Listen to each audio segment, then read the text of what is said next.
secando a nascente.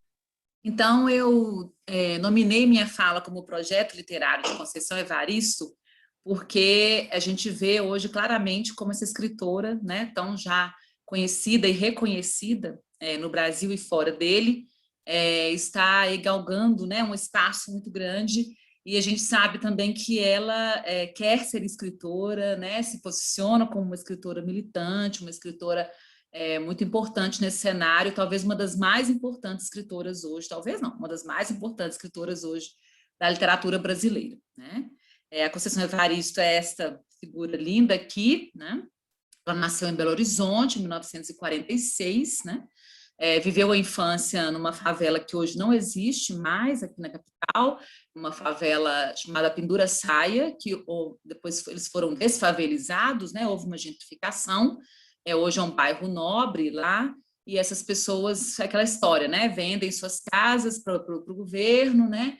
E são retiradas de lá e marginalizadas literalmente, né? Vão para as periferias da cidade. A família dela até hoje mora em Contagem, né, na Grande Belo Horizonte, num bairro então muito mais longe do que onde era a favela onde eles moravam, muito mais perto do centro, né? Enfim, a mãe lavadeira, né? É uma família bem pobre.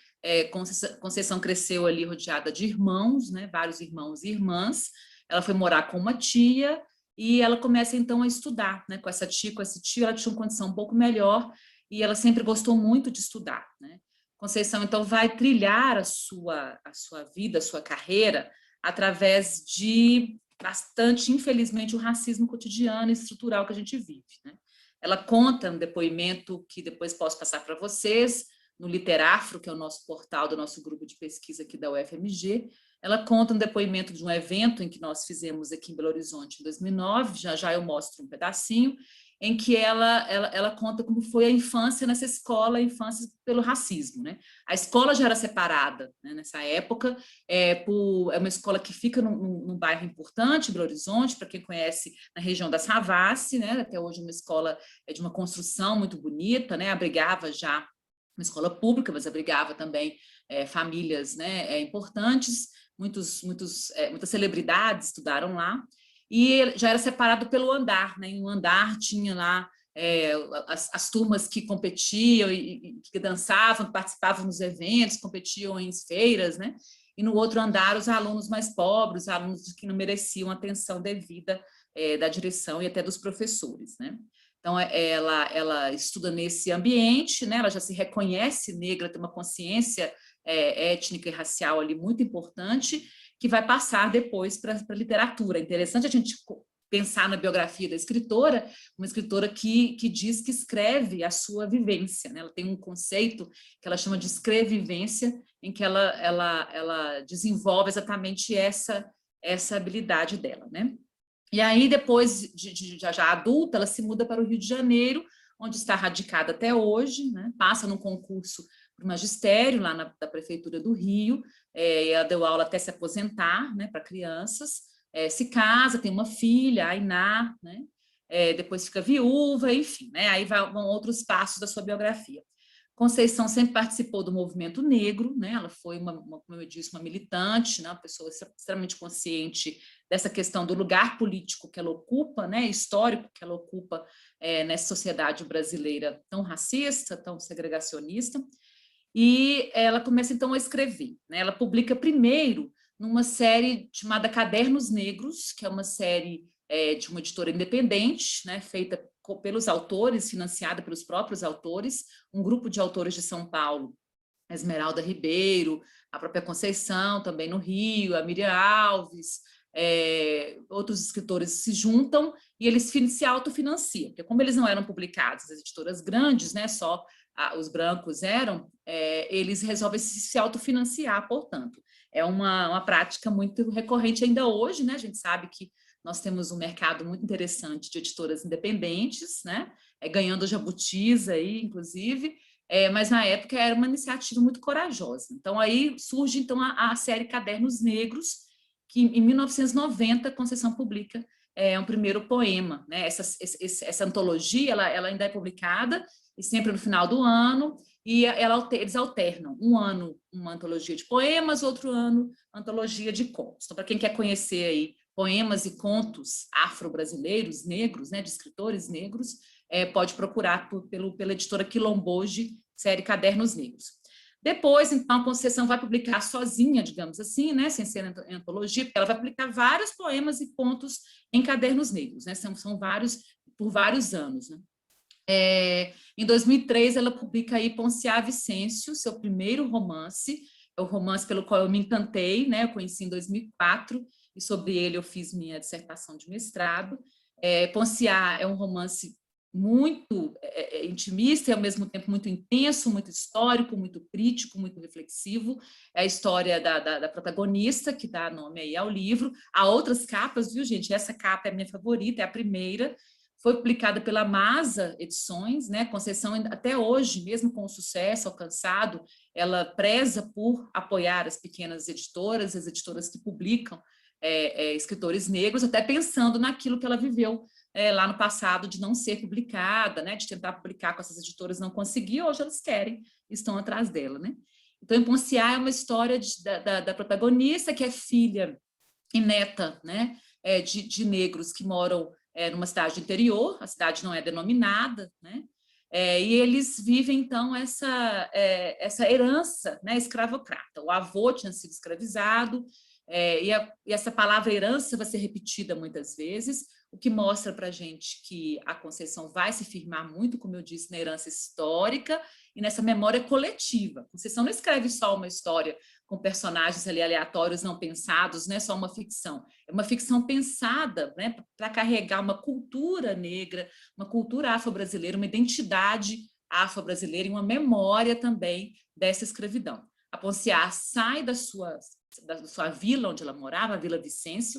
Esse sobrenome Vicêncio a incomodava muito, porque era um sobrenome que veio dos patrões, algo muito recorrente no Brasil, que os negros escravizados receberem o nome quando vinham da África, os africanos, e depois o sobrenome dos seus patrões, como se fosse uma marca, né? Parece aquela coisa do marcado a ferro mesmo. Então, até desnomeados eles são, né? Só tirado a sua identidade, né, ali de pessoa, inclusive de nome, né?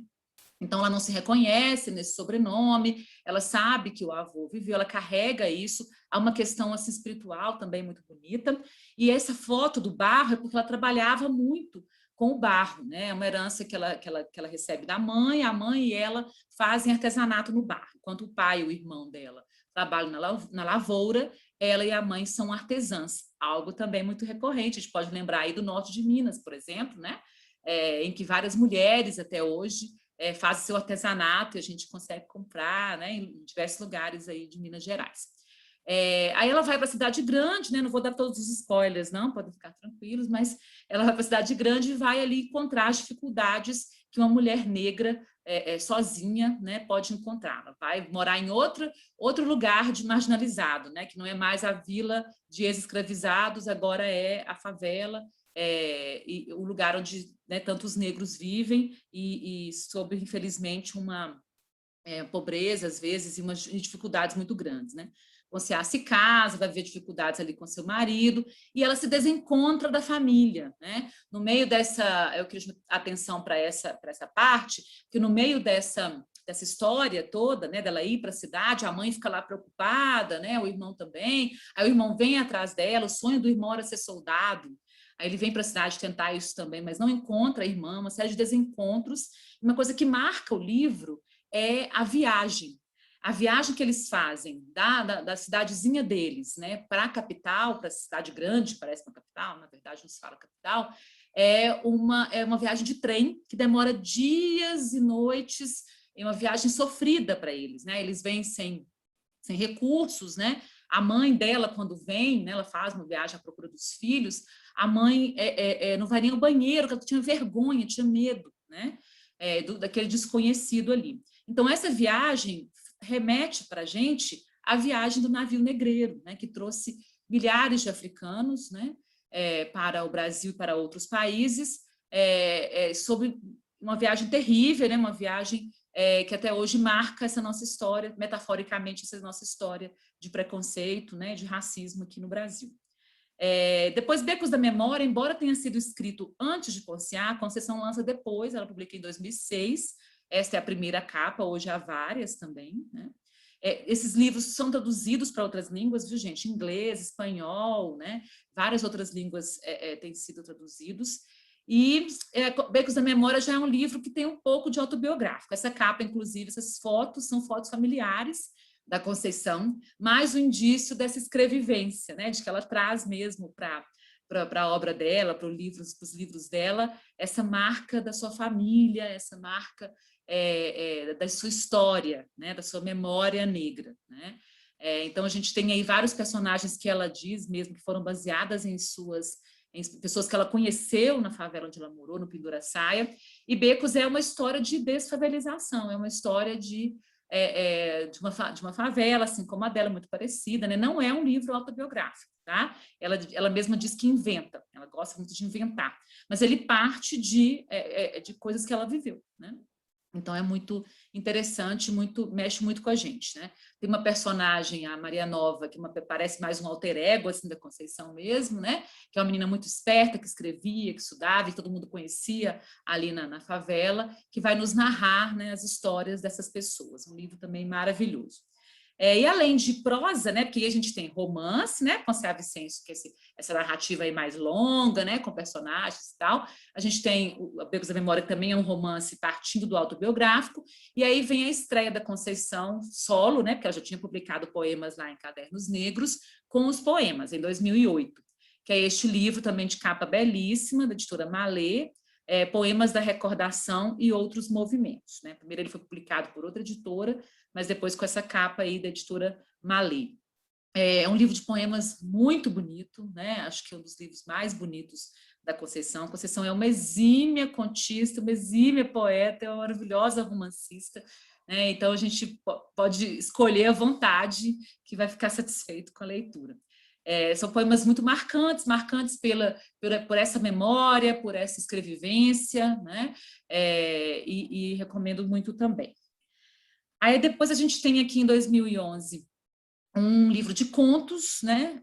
O Insubmissas Lágrimas de Mulheres, que é um livro muito interessante pela editora Nandiala, está aí. A editora Nandiala, as editoras Nandiala, Masa e Malê são editoras que são marcadas nesse mercado editorial brasileiro por publicarem escritores negros, tá, gente? Algo que não havia quando a Conceição começou lá atrás, quando eu contei para vocês. A Conceição, aí no Insubmissas Lágrimas de Mulheres são várias histórias em que a gente tem uma narradora, uma mulher, que vai à casa dessas outras mulheres escutá-las. Então a gente fica nessa dúvida, essa mulher é a Conceição, né? Mas é aquela coisa, é invento, é ficção, né? São histórias, então, tanto de violência, né, contra a mulher, de violência contra seus filhos, né? São histórias muito marcadas pelo feminino e pelo feminismo também, né? Ali é são histórias de denúncias, né? Histórias contadas muito poeticamente, que é uma marca da escrita da Conceição. Então, são histórias maravilhosas aí no Insubmissas. E o nome já diz, né? Insubmissas, Lágrimas de Mulheres. E não submissas, insubmissas, né? Contrariando aí que a gente está acostumado com essa visão da mulher submissa, né? Já é um ataque, desde o título, a esse patriarcado aí que nos oprime. Em 2014, ela publica seu livro mais premiado até hoje, né? Que é o Olhos d'Água. Esse título é o título de um dos contos do livro, um conto maravilhoso em que ela conta, que é muito também autobiográfico esse conto, em que ela narra, a narradora é uma mulher, né? Isso parece muito também com Conceição, essa mistura muito interessante. Ela narra sobre como eram os olhos da mãe, né? Então, os olhos d'água. E essa coisa da água é muito forte em Conceição também. Lá em Ponciá, né, o romance que eu pesquisei no mestrado, a protagonista, o encontro dela com a família e mesmo a memória dela da sua história, da sua origem, é marcada por uma cachoeira, por uma água doce, né?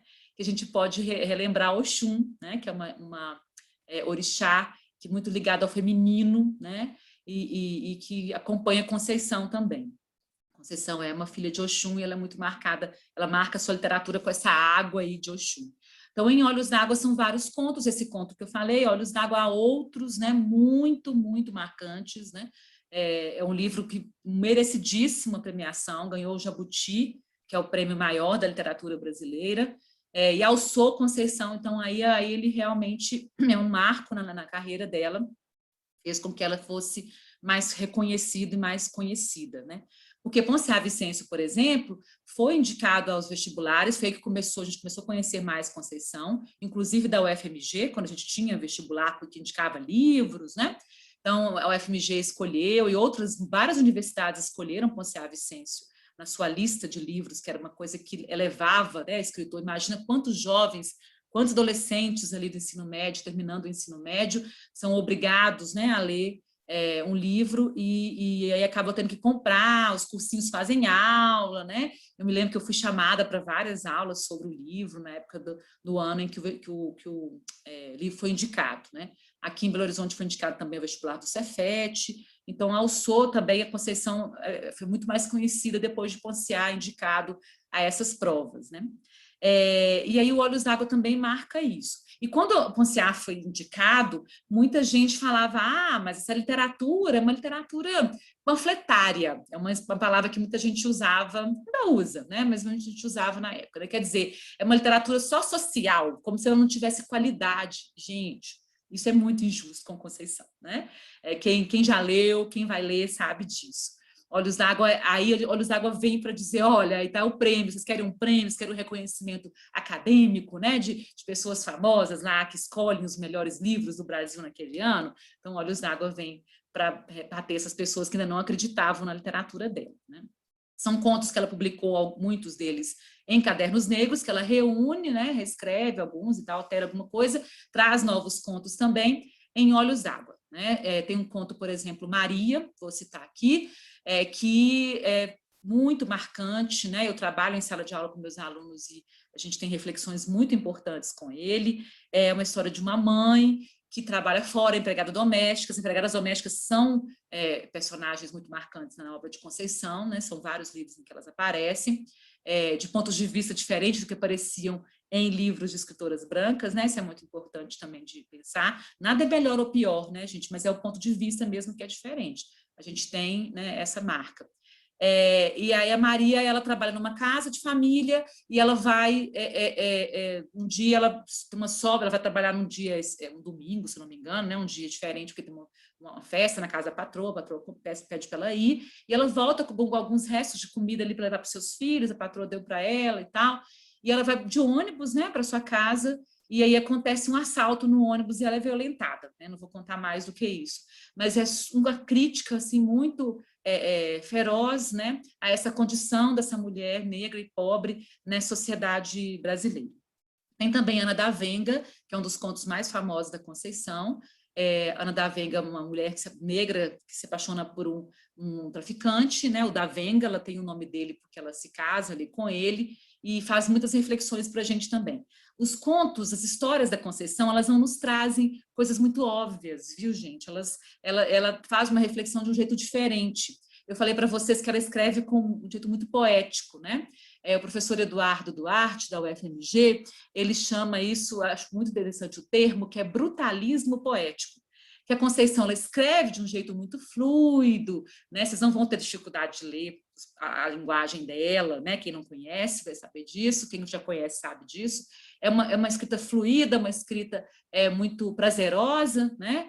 E muito poética, né? Ela escreve de um jeito muito lírico, muito musical, muito bonita, vontade de grifar as frases, decorar, né? Tanto que muita gente cita aí as frases que são muito bonitas mesmo. Isso na prosa, né? Claro que na poesia é poético mesmo, né? Isso nos romances, nos contos e tal. E aí o leitor é enredado, sabe? Por aquela linguagem poética, fluida, que te acolhe, que te abraça, e de repente ela vem, né, e taca uma coisa polêmica, um momento reflexivo, né, uma violência é narrada contra os negros, contra os personagens negros. Então a gente se balança e fala, nossa, né? E aí balança, mexe com a gente, né? Maria, Ana da Venga, tem esses momentos, quero que vocês fiquem curiosos aí e procurem, né? Tem esses momentos em que a gente pensa que está tudo bem, que está legal, ela vem, né, e balança, sacode a gente, olha esse país como é, olha o que esse país faz, né, com as mulheres negras, olha o que esse país faz com os homens negros, com as crianças negras, né? Tem vários contos que nos balançam muito nesse sentido. Depois, em 2016, 2018, os últimos livros, Histórias de Leves Enganos e Parecenças, que também tem contos e tem uma novela dentro do livro. Novela é uma narrativa menor do que o romance, né? Não é tão grande quanto um romance, e também não é tão curtinha quanto um conto. Ah, então tem Isabela aí dentro, que a Conceição ela vem trazendo essas histórias de leves enganos e parecenças, e a capa do livro é um desenho da sua filha, que é uma menina especial, a Ainá. Ela traz aí uma coisa muito interessante da literatura brasileira, não é tão comum, mas tem vários autores que fazem, que é essa história do absurdo, do místico, sabe? É bem interessante. A Isabela é uma dos meus textos favoritos desse livro. E, por último, Canção para Ninar, Menino Grande, que já está esgotado por uma editora pequena, a Unipalmares, né? A Universidade de Palmares é uma universidade construída aí na época para, né, trazer a história negra mais evidente. E também, aí, Canção para Ninar, Menino Grande é uma novela também, né? Que conta a história aí de romances de um protagonista negro também. Então, essa é a obra da Conceição, né? Pensem bem, quanta coisa ela já publicou, vem publicando, e a gente tem muita coisa para ler dela já, e também recomendo ouvi-la, né? Ela está participando de várias lives, né? É uma pessoa muito ativa nas redes sociais, tanto no Instagram quanto no Facebook. Eu recomendo vocês também de conhecê-la, de ouvi-la por ela mesma. Vozes Mulheres, eu coloquei aqui um trechinho, é um poema muito importante, marcante da obra da Conceição, foi um dos primeiros que ela publicou em Cadernos Negros, e depois ele veio para esse livro de poemas que ela tem, né, que é o Poemas da Recordação, e ele marca aquela história que eu falei, né, aqui sobre trazer a memória coletiva, né, e essa escrevivência que ela chama.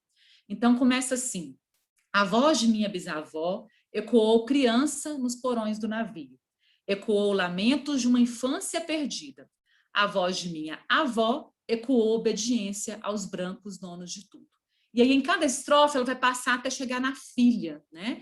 Então, essas vozes mulheres, elas marcam essa obra da Conceição. Personagens negras, mulheres negras, são muito comuns na sua prosa, e esse eu lírico aí, nessa voz que fala no poema, também vai nos trazer para esse mundo feminino e negro nos poemas dela, muitas vezes, né? Essa bisavó, olha, ela retoma lá o navio negreiro, né, que eu falei aqui que em Ponciá a gente lembra das viagens, que é marcante, né, pelo horror que foi, até trazer a avó depois aos brancos donos de tudo, né, obediente ali, submissa, e vai levar até a filha, que hoje é a esperança, né? Então a filha vai passar de todas as mulheres da família. Isso me lembra também que a Conceição faz parte, gente, de uma linha, né, histórica na literatura brasileira, de mulheres negras, que hoje a gente consegue traçar com muito mais facilidade, mas que antes, né, até pouquíssimo tempo atrás, não era sequer conhecida ou publicada, a gente não sabia que existia tantas mulheres negras nessa literatura brasileira, né?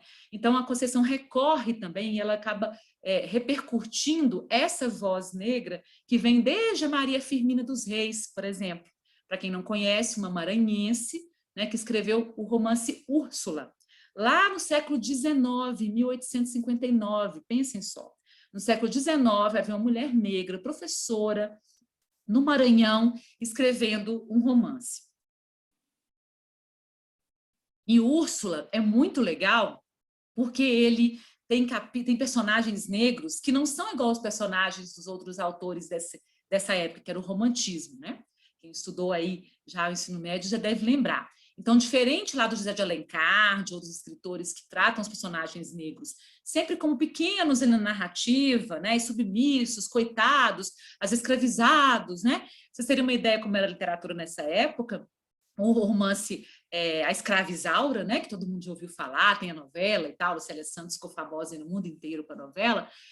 A escravizada, que é a protagonista, é branca, né? Então, não era dado voz a esses personagens negros. E a Maria Firmina faz isso. Embora ela tenha ali no romance dela um casal branco, né, que tem aquela coisa do romantismo, se apaixona, tem um amor proibido, alguém vai atrapalhar tudo, é aquele romance folhetinesco, né, que a gente conhece.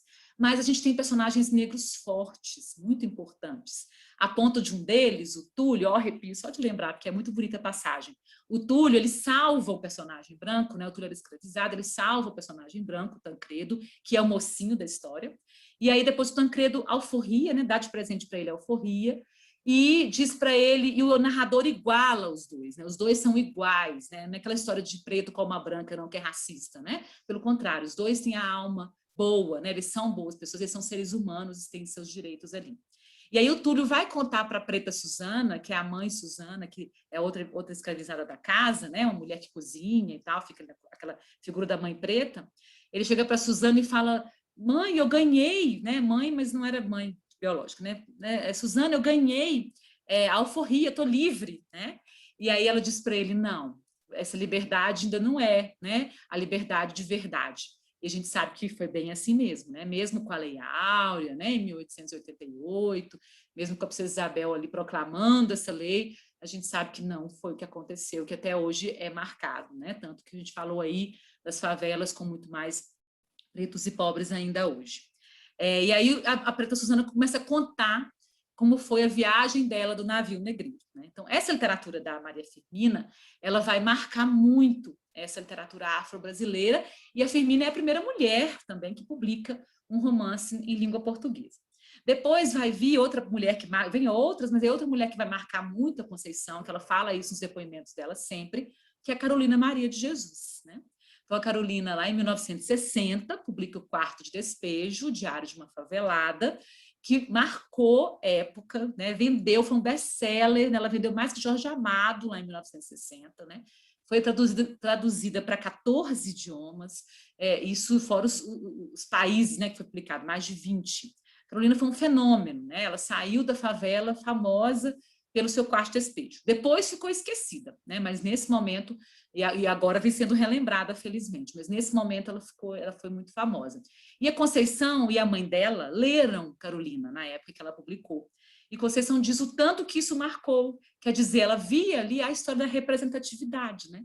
Ela via ali e dizia: olha, essa mulher negra escreveu, publicou, né? Ela contou para nós, através da sua escrita, a sua vida, né? O racismo que ela sofria, né? O quarto de despejo onde ela morava, que era a favela do Canindé, em São Paulo. Carolina é mineira, mas morava em São Paulo quando publicou o seu livro.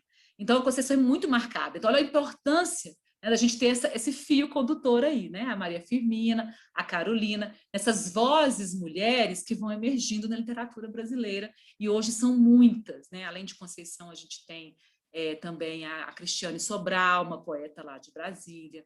A gente tem a Lívia Natália, outra poeta da Bahia. A gente tem a Miriam Alves, a Esmeralda Ribeiro. São muitas, muitas escritoras de literatura, fora as negras, né, que sobressaem aí hoje, felizmente, na filosofia, como a Djamila Ribeiro, no jornalismo, como a Flávia Oliveira, e muitas, Maju, né, que todo mundo conhece, muitas, muitas outras. Essa representatividade, né, ter mulheres negras, né, eu não tive tantas colegas negras na faculdade, nem no mestrado, no doutorado, e hoje eu tenho amigas, né, doutoras negras, né, que vieram de lugares muito parecidos com Conceição. Então, essas vozes, mulheres, vão aí, né, subindo. Que bom, elas estão vindo para essa literatura, para a arte, para o jornalismo, né, para a ciência e para vários outros lugares que elas merecem e deveriam ocupar já há muito tempo.